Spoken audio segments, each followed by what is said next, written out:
Barry. Um, we have just a couple of quick updates, and then we're going to turn it over for our main section of the meeting today. We're very excited about that. So first of all, I just wanted to remind everyone, first I wanted to thank everyone that has already submitted your annual assurances. We've got quite a few. They're not due till April 30th. But I just want to make sure that everyone received that email and has it and knows how to move forward with that information. If you have not, please reach out to me. And if you have, then like I said, it's not due till April 30th. So we look forward to receiving that from the EPPs that have not yet been able to submit that. Today, as we told you in our office hours, we're really looking forward to spending some time with Dr. Green, who is the director of the Office of Instructional Supports, and Elizabeth Schumpert, who is the team lead for the Palmetto Math Project. And they are here with us today. Dr. Green and Elizabeth will give us a little more background about the Palmetto Math Project and the work behind those South Carolina mathematical competencies. So we are really thankful to have them with us today. This, again, will be recorded, so please feel free to share this with your math faculty if they were unable to make it. And with that, I will turn it over to Elizabeth and Alicia. Thanks again for being here. So thank you guys for having us. We're very appreciative to be here. And really, I'm not going to say a whole lot because the star of the show really is Elizabeth. She's going to share with you about how she's developed the math competencies with the support of her Palmetto Math Specialist, her team here at the agency, and how that work aligns to really your work as well. So Elizabeth. Good morning. And Jacqueline, thank you for the invitation. I'm very appreciative to be here and share this information with all of you. My name is Elizabeth Schumpert, and I am the team lead of the Palmetto Math Project. This is an initiative that has been in place for 2 years now. Our first year was a pilot year, so this year we really hit the ground and we were ready to move. And we are just really excited. So if you're not familiar with the Palmetto Math Project, it was created to replicate the Palmetto Literacy Project, but we quickly learned that it could not replicate it because with Palmetto Literacy, all of those schools that were identified as needing additional support was also funded by the state with a learning coach. And unfortunately, our Palmetto math schools do not have a state-funded math coach. What they do receive, though, is a Palmetto Math Specialist. And schools were identified based on their 2024 SC Ready scores. We looked at 5th and 8th grade.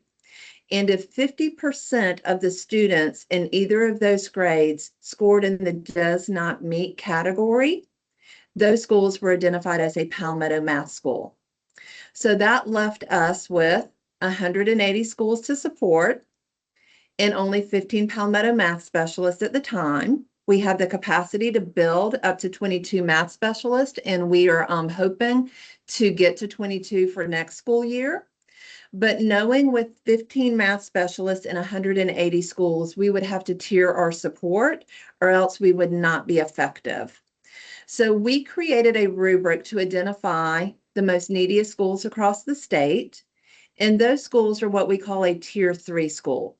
Tier 3 schools have a Palmetto Math Specialist that are in their building at least 1 day per week. And then the remaining schools are Tier 2 schools. And those schools are eligible for additional support as well. We provide quarterly professional learning opportunities, and we invite the Tier 2 schools to those professional learning opportunities. And they are also eligible to request that a Palmetto Math Specialist come provide professional development or do learning tours with their admin to talk about what does good math instruction look like and sound like. We know in the past, it has been acceptable for people to say, I'm not a math person. Some of my students are not math students, but we can no longer make excuses and say that it's not important for students to not be numerate. All students deserve to be numerate, and therefore we have to change that misconception. So with the support of Palmetto Math, we have focused on building teacher efficacy by modeling what does good teaching look like and sound like.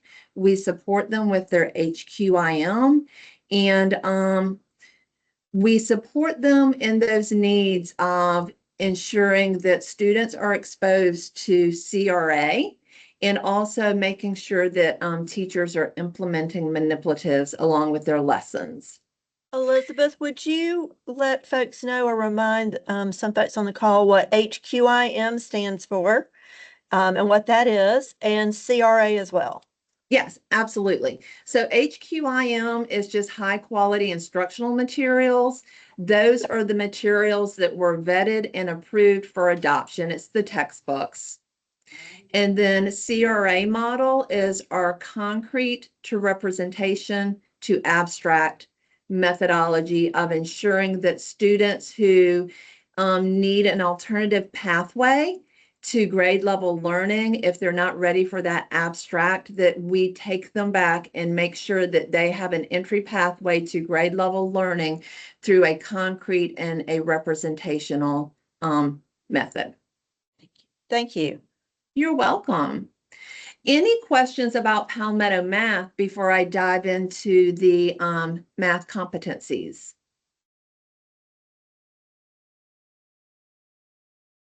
So Elizabeth, just to summarize, there are still 180 schools that have been identified, but a smaller subset that you're giving tier 3 supports to. That's the weekly on-site math specialist, and then tier 2 schools that get additional professional development at their request or opportunities to participate in PD and other trainings. Correct, yes. Okay. Yep. And these are throughout the state?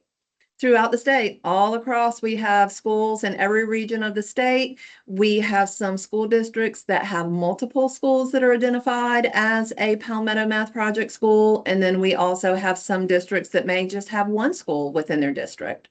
So But because you use those 5th and 8th grade SC Ready scores, so we have some elementary schools and some middle schools? Correct, but out of the 180, a lot of you will probably not be surprised. My background is in middle school math. Out of the 180, 120 plus schools are middle schools. Oh, wow. Only 30 some odd schools that are eligible are elementary.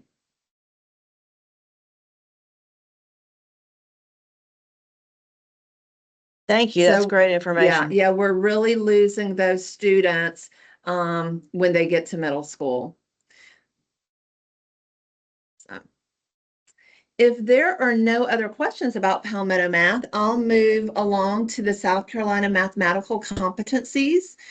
Early on in beginning this role, Deputy Superintendent Abby Duggins had asked me if I would be willing to create some South Carolina mathematical competencies to align with the work that was done for the South Carolina literacy competencies. Currently, there are no laws or legislation around math. That could be changing in the next year or two because there is some interest out there with some math legislation. But for right now, these South Carolina math competencies are what we feel like are the best practices to ensure that teachers that are in a teacher prep or candidates in a teacher preparation program are prepared on day one to be confident to be math teachers. And my background was in middle school math. I have 26 years in public education before I joined the South Carolina Department of Education. And if I were very honest with you, if I knew better, I would have done better. Through some professional development that I've taken, I have been exposed to the CRA model, to using manipulatives in middle school and high school, because I think we all agree that those manipulatives are so important for our youngest learners, but they are just as important for our upper elementary, middle school, and high school students, especially with these new geometry standards to support readiness for Algebra 1. So with that being said, I am by no means an expert on teacher preparation. I hope that I have good common sense of what good math teaching looks like and sounds like and what teachers need to know to be successful. So with that, I used hopefully what a lot of you have already been using. So hopefully a lot of this information is not going to be new, that we're asking you to change anything that you're already doing. We want to work with you and we want to collaborate with you. So two of my sources for creating these documents were, and I'll just hold them up, the standards for preparing teachers of mathematics. It is highlighted and bookmarked well. And then I also used the Conference Board of Mathematical Sciences, the Mathematical Education of Teachers, Volume 2, along with our South Carolina standards. And that is what I used to create these documents.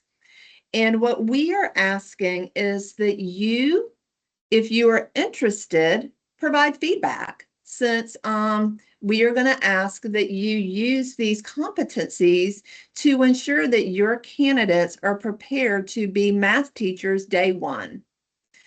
The competencies have already been vetted by our South Carolina Math Standards team. And I really relied on the high school standards team to help support this document, because I don't think any of us, I could be wrong, I am not an expert in K through 12 math. And I really felt like I needed some support in the secondary and high school math. So I asked our secondary high school standards team to really support in that document. The documents are actually two separate documents. We have a South Carolina Mathematical Competencies for pre-K through 5th grade. And then we have a separate document that is the South Carolina Mathematical Competencies for middle school and high school. We would love your feedback on both of these documents if you have experts in both of these fields. And we want to make the document better and user-friendly for you and your candidates. A large chunk of the document, at least half of it, is mathematical vocabulary. We know mathematical vocabulary is so important, and it can change the trajectory of how well a student is prepared for math. Just by having teachers use mathematical language can impact our South Carolina math outcomes. And then it even has a greater impact when students are fluent in the mathematical language. Math is just like a foreign language. It is a different language, and we need to be competent in it. To be very transparent and very vulnerable, I didn't know what subitizing was until very recently. My career was centered in middle school, and I recently just learned, subitizing is knowing that when I see the 2 dots and the 3 dots on the domino, I don't have to count the dots. That is 5. It is instantly recognizing that number or that number pattern. So I have a lot to learn as well, and I would just appreciate if you were interested in me sharing these documents with you if you would like to share some feedback. And I'm happy to open the conversation at this point. Yeah.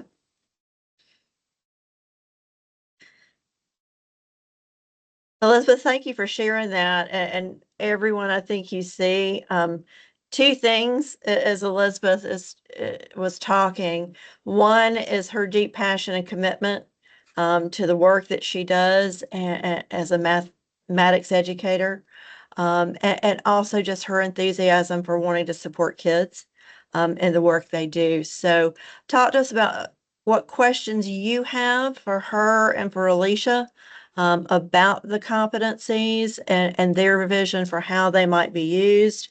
So we're going to turn questions over to y'all.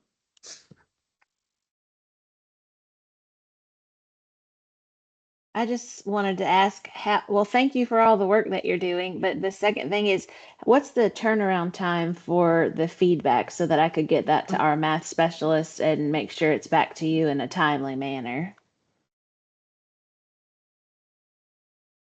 Alicia, do you want to jump on this or do you want me to? You can, that's fine. We would love to have this feedback finalized so that we could have it in the hands of our EPPs for first semester. Elizabeth, kind of Fall procedural, 2026, obviously. Yeah. procedural question. The literacy competencies went to the state board for approval. Is that the goal with the mathematical competencies as well? Will your teams present those to the state board? So Elizabeth, I can answer this one. Mary, yes, that is our goal. Okay. Yes. So Alicia and I are actually meeting right after this meeting. So a meeting to meet.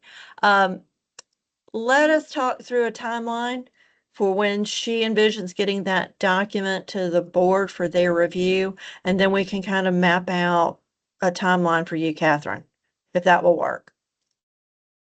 Perfect. It's a great question. Thank you. And if I can jump in, we had a question in the chat asking where we can access those documents. So I think that dovetails into what Mary just said. So as soon as the agency kind of maps out a timeline, we'll be able to figure out how best to get you guys those documents if you'd like to provide feedback and when we need that feedback back from you to share. Does that sound about right, Mary, Alicia? Yeah. That Yeah. sounds great. Because I think there's a couple of levels to how you might want to approach this on your campuses. Obviously, with your teacher preparation faculty, they'll want to take a look at that. So, early childhood, elementary, your middle level, and then your secondary math folks. But also, you may want to bring in some of your faculty from across campus in the mathematics department who are preparing your students in those foundational or those gen ed math courses, because their work also supports that of your candidates. So something else for you to think about.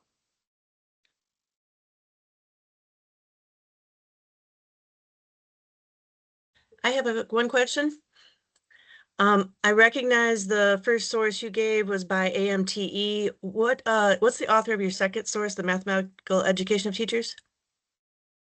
Yeah, I'm off mute. It says that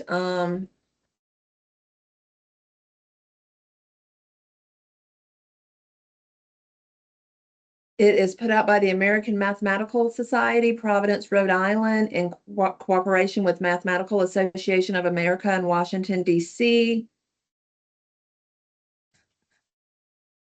Okay, thank you. And just to be very transparent, both documents emphasize the importance of both conceptual understanding and procedural fluency. These documents are not taking sides on that, because we know that the best math practices are when students are exposed to both of those. And when you use the conceptual understanding to build the procedural fluency, the outcomes are tenfold. So we are not taking a stance on either side in this document. I just wanted to make that clear, because I know with literacy, we went from the queuing to the science of reading. There are no math wars here, no math battles. It is just doing best practices and what's best for students. And I love that. Yeah, for some of us, English teachers here on the call, you're speaking another language and I'm fascinated to learn. So what other questions do you have for our colleagues in instructional supports? They also support the work with literacy across our state. So while we have him here, if you have any questions about Letters. letters or Read to Succeed. These are your experts. So 4K or MTSS as well. All that does live in our office.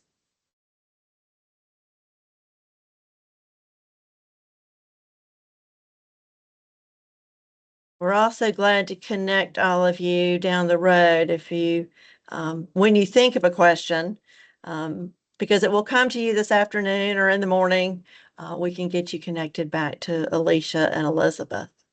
Or it'll come to you at 2 in the morning when you have insomnia.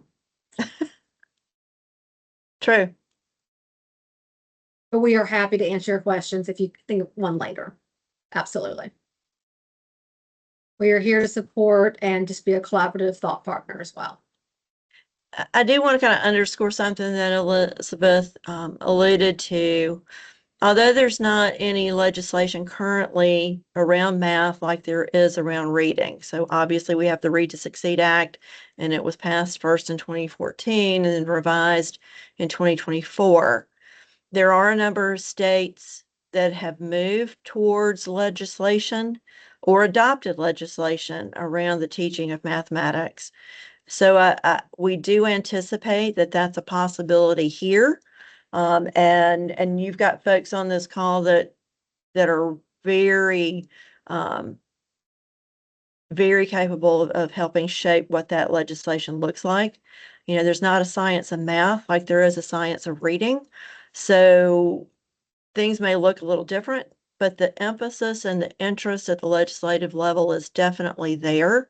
There's even a look going on right now with CHE and some of your institutions, you know, looking at how students transition into the universities and their success in math courses. So that's part of a bigger picture as well around mathematics. So again, we do anticipate that there could be legislative action within the next year or two. So.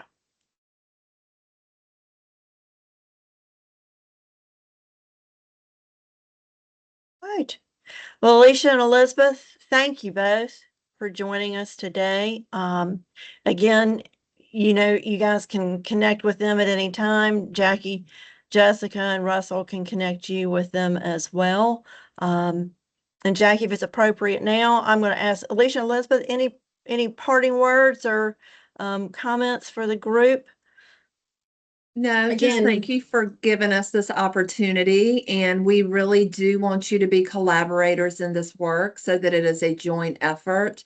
And Mary and Alicia will have next steps after they meet. Yep. All right. So thank you both. I've got a couple of announcements. Jackie, you want me to jump in with those? Is that okay? That'd be great. Thank you, Mary. So, as many of you know, have experienced, winter weather has caused all kind of schedule changes in your work and our work.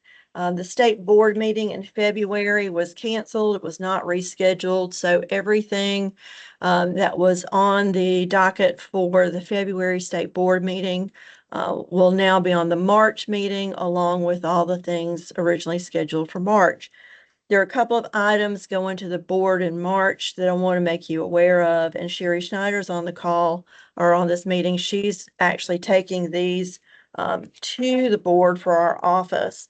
So annually, we have to do the designations of critical needs subject areas and geographic areas or schools for the purpose of the South Carolina Teacher Loan Program. That's all that the subject area list is also used for some federal loan or student loan forgiveness. There's a second kind of wave of approvals related to the critical need designations because these are also used for the employment of retired teachers exempt from the earnings limitation that's imposed in the retirement law. So typically we take one set to the board in February and then go back in March with the exemptions for employment of retired teachers. We're doing all of that in March this year. So we will have those critical needs subject area and school lists out after the meeting on March 3rd. Typically takes us a few days to get those up on the website. So stay tuned there. We also have pushed back some schedules on board items because of the change in the February and March meetings. We do have to take for state board approval the reading exams for initial certification in early childhood, elementary, and special education fields. As all of you know, that is a requirement in the revised Read to Succeed Act, and that requirement goes into place September 1, 2026. So 2 years ago, we adopted Praxis 5205, teaching elementary or teaching reading elementary, and Pearson's 890 Foundations of Reading exam for the purpose of in-service teachers to add the literacy teacher endorsement. That's one of the options they have for doing that. Letters is another, coursework is a third. So now we have to take the adoption for initial certification. We will recommend adoption of those same 2 exams. The finalization of that recommendation, though, will involve what the cut score for initial certification will be. So just know that we are working on that final recommendation. Once we have approval from senior staff, we'll move that forward to the board. Again, I hope to get it to the board in April. It could be May, depending on the timeline here. So just stay tuned there, but those are the 2 exams that we will recommend for initial certification. Also, I'm working with ETS and Pearson on information sessions for your faculty on those 2 assessments, and have talked to Jason Dietrich with ETS about the possibility of vouchers that would allow your faculty to access an interactive practice test on Praxis 5205 so that they could take a look. So again, stay tuned, more information there. Just a heads up as well, I do anticipate we're going to make some recommendations about updates to elementary Praxis for the simple reason that ETS is no longer going to support the content knowledge for teaching assessment. That assessment is actually going to go away within the next 2 years. So we're going to have to take a recommendation to the board about transitioning away from that exam as an option. The other thing to let you know about that particular assessment, I think all of you know NCTQ has done a number of deep dives into the content of reading tests and also math tests. That math CKT is not a test that passes muster with them. So for good or ill, they have done some good work around assessing these particular reading and math exams, and they do get attention from state departments of education and other folks in the field. So I'm very mindful of that as well as we move forward with some recommendations there. The last thing I want to mention, one of the pieces of legislation adopted last May was the non-certified teacher pilot. And we have worked this year on the implementation guidelines and are nearing pushing that to production, essentially. We've got a handful of districts that are going to opt in for the remainder of this school year, a larger group coming on in the fall. The non-certified teacher pilot program, as conceived in legislation, would allow a district or individual schools within the district to hire up to 10% of their faculty as non-certified teachers. The caveat, though, the guardrail, is that these individuals within 3 years have to become enrolled in a preparation program. That could be a traditional prep program, or it could be an alternative route preparation program. So just want to at least put this on your radar, and we'll share more about it down the road with you. But it's an opportunity, I think, for you to partner with districts that have opted into the pilot to work with them on the possibility of candidates enrolling in your programs. Some of you have alt route programs in addition to your traditional programs, but at least want to put that on your radar. And again, as you want to know more information, let us know and we'll provide more down the road for you. And I think those are all my announcements for the day. Jackie, Jessica, Russell, anything else you want me to touch on? That'll do it for us, unless there's more questions from the EPPs on the call. Kate, did you have anything you wanted to share today? No? Okay. Well, please feel free to ask questions while we've got Mary here. She's a wealth of knowledge, as y'all know. So The other person we might want to ask here, Sherry, anything Oh, from Sherry. Sherry is our assistant director for educator certification or educator services, and she's our certification team lead. So it's her team that is processing applications for your candidates once they graduate in May. And then her group is working on those student teaching applications. So Sherry is here and available to answer questions as well. So, and I see some hands up. Uh-oh. There's all kinds of Charmaine? hands. I have two questions. One, Mary, you said that the content knowledge for teaching praxis exam is going away, but It is going away. But that won't happen for 2 years. So our candidates, ETS is going to discontinue the exam in 2 years. The decision to be made here is at what point we go ahead and transition away from that. So as I think you know, anytime we retire a test or discontinue using a test, we typically accept a score on that for 5 years beyond that retirement date. So the decision we've got to make here is when to go ahead and move away from that content knowledge from teaching assessment.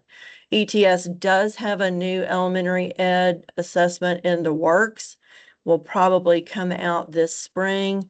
We're not going to jump on that bandwagon just yet because that's one of the assessments that they're going to use for that new STEPS program. It will have modules, but we're going to wait at least a year to see how that is implemented. So stay tuned. But I just do want you to know that there are some changes coming from ETS to their elementary series. okay. And my other question is for our candidates who will be on intern certificates for fall of 2026. Will they be required to have the reading exam passed before an internship certificate is issued in July, given that the time frame for the reading, the 5205 has been kind of pushed forward again? What does that mean for our candidates who need to have an intern certificate in place? So I think that the question is going to be internship certificate for the fall is not going to be an issue for the simple reason that this test would not be adopted for initial certification until September 1, 2026. We're issuing those internship certificates for fall 2026 in July and August. So as far as the internship certificate, no. I think the question will be, because it is for initial certification, I do think they're going to need it at that point. Right. So by the time we recommend them in December, they should have taken and passed. Yeah. Okay. Thank you. Appreciate that. Sure. Good question. I feel Lauren, like I see your I feel like hand we up. put together a jigsaw puzzle on a regular basis, and sometimes the cat jumps on the table and knocks the pieces off. So. I had a quick follow-up question for the elementary exam that's retiring. Are we talking solely about the 7811 exam? Like, will the 5001 exam remain an option? Yeah, so 5001 will remain. It's the 7811 series that's going away. I will say this though. So the 5001 series is that multiple subjects assessment. The 7001 series that ETS offers is the same. So, and some states have packages out there with 3 subtests, 2 subtests. So we see a number of number of different combinations makes it a little hard on our side when we get scores in from out of state. But the 5001 series for now will remain. And again, we'll make a long-term decision once we see how the rollout of that new elementary assessment goes. So good question. Thank you.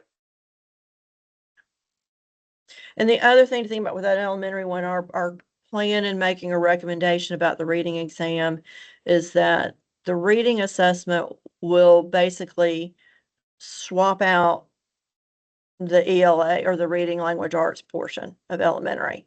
Now, for early childhood and your special ed programs, it's simply an additional assessment. We don't have the option of swapping one out for another.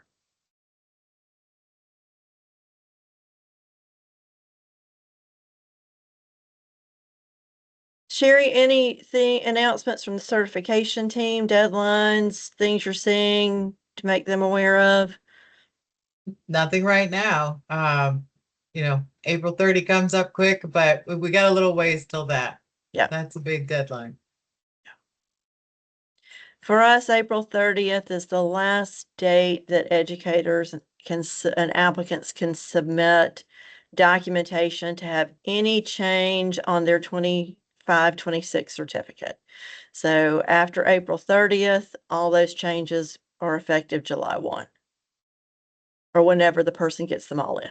So.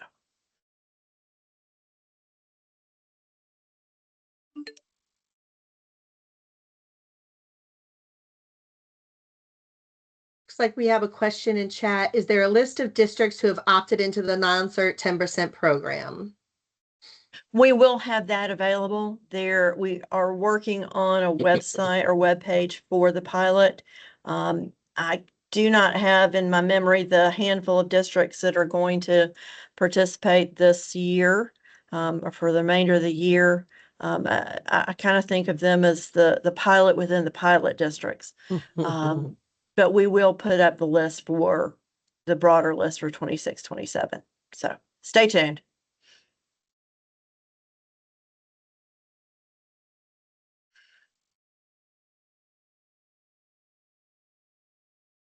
Awesome. Well, thank you all.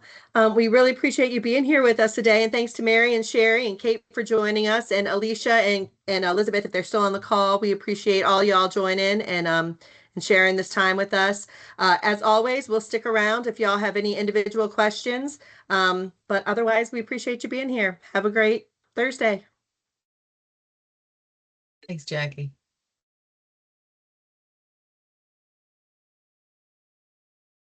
A quick question about